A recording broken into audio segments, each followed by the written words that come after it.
Oh my gosh, starting a business would be so easy if I just had the right idea. Okay, what else? What do you mean? What other things would make a business easy?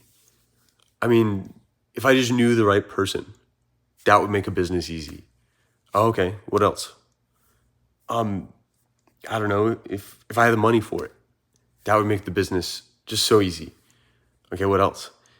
I mean, if it didn't cost as much to create something, it costs so much money to code a website and yada yada. Like, if it didn't cost so much, it'd be so easy to start a business.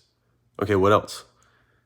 I mean, there's a list of things I could go down. Like, there's probably like five more things. Okay, we'll list them out. You get the point with this whole dialogue I'm having with myself. If it would be so easy to start a business, if this happened, what's stopping you from making that thing happen? You know? And that's with starting a business. It would be so easy to start a YouTube channel. It would be so easy to interview someone on a podcast. If blank, what would make life easy? Life doesn't have to be hard. You just have to know what would make it easy, and then you can start tackling it one by one, right? Like, why would you live life any other way? People just stumble through life, and they don't sit down and ask themselves the questions that really matter. How could I make life easy? Because ultimately, I want to have my work on autopilot so I can enjoy my life. So then, how do I make my work easy? That's not a selfish question to make. The ones who make the most money are the ones who make something easier for other people, right? Uh, Therapists ask the right questions. Consultants provide the right solutions, the right advice. Mentors, they provide you the right direction, The ones who are doing it well make it like the greatest skaters skate effortlessly. Yep, they're exerting so much energy. Marathon runners will run like a 4-minute pace.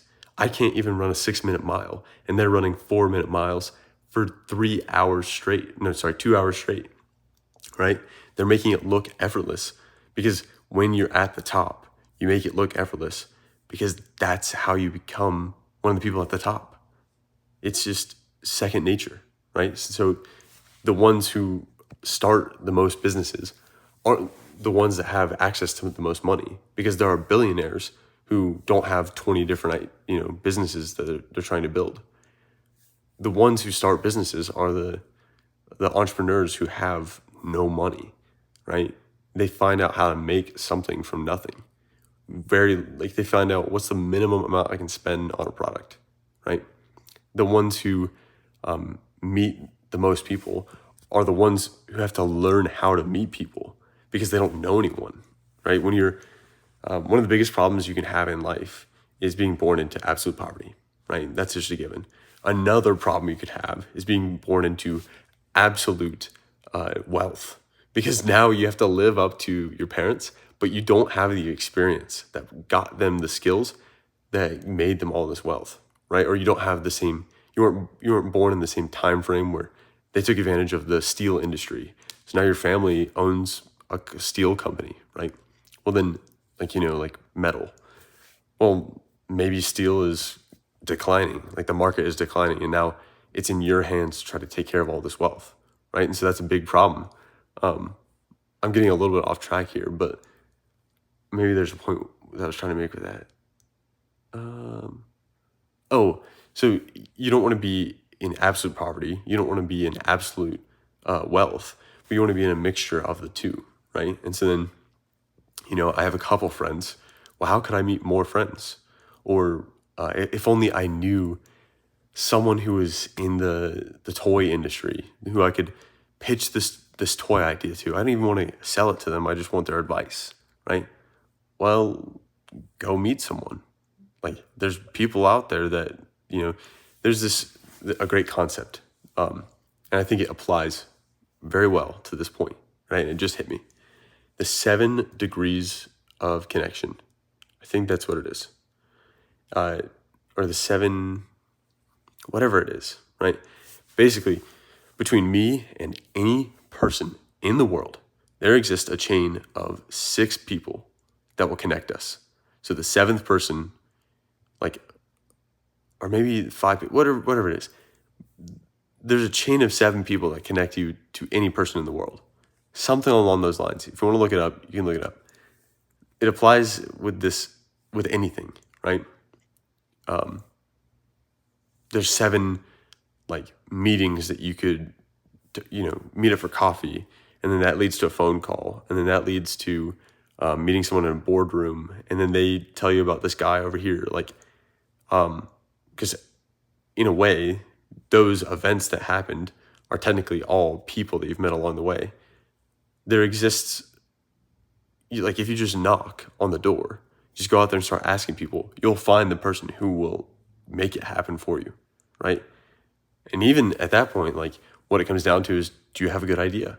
Because if you have a good enough idea, the thing that's actually valuable that people can, and you can communicate that value, that idea that you have well enough to where someone can latch onto your idea and actually see the vision without there ever being a product, then you'll get that help that you need, right? If it's deserving of someone else's help, you will receive it. So then don't fall into the trap of saying, if only this blank, then it would be so easy. Because if you know what would make it super easy, now you know exactly what you should be doing. If only I had another employee. Well, do you have enough to pay for one? Because if you do, go out and hire someone. If only someone could take care of the financials for my company. I hate reading through financials.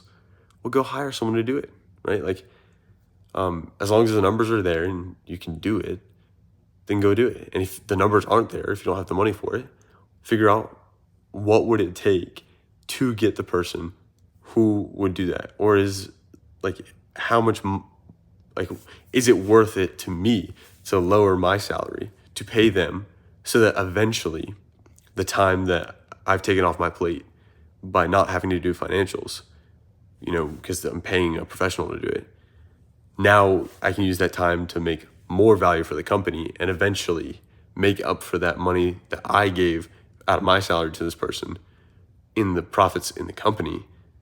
You see what I mean? Like, that eventually would pay me my salary plus even profit even more for the business. I don't know. Don't fall into that trap. Just see everything as a lesson, everything as a source of value, because it's all perception. This life, things will happen to you that will knock you down, right? You can see that as something knocking you down, or as an opportunity to learn one of your weaknesses. This financial market, or this competitor, or whatever it is, took all of our money, or my gambling habit took all of my money away. Like, whatever it is, like, that's a pretty obvious example versus, the competitor is a pretty slap in the face, not obvious example, sublime, or whatever the word is. Wherever it exists on the category, you've found your weakness. So now you can see that as a thing to patch the armor, like what needs to get fixed in order to not face that again. So one perception of it would be, this is a problem, and like, oh, pity me, I faced this problem in my life. The other better way to view it is, okay, this is a problem, I can fix it, or I can find out a way to fix it. Now I know where the problem is, right? Aren't I so lucky that the damage wasn't too bad? I lost $1,000 because of this mistake. It could have been $1 million, in the case of a gambling habit. I'm rambling, but to get back to the point from the beginning, if you ever catch yourself saying, it would be so easy if, then say whatever it is and start writing down all the bullet points, because you've just come up with a business plan, a plan of action of things to go out and do to succeed. You've just solved all of your issues in all of your complaining. And eventually you should change your perception so you don't complain, but you should still listen to other people complaining, because then that'll be a new source of inspiration to go out there and build new things. And you'll have the fortitude of a change in perception that will allow you to actually carry out your ideas and theirs. You can profit off other people's suffering. And that sounds terrible when I say it like that, but you see what I mean. I will see you tomorrow. Why not us?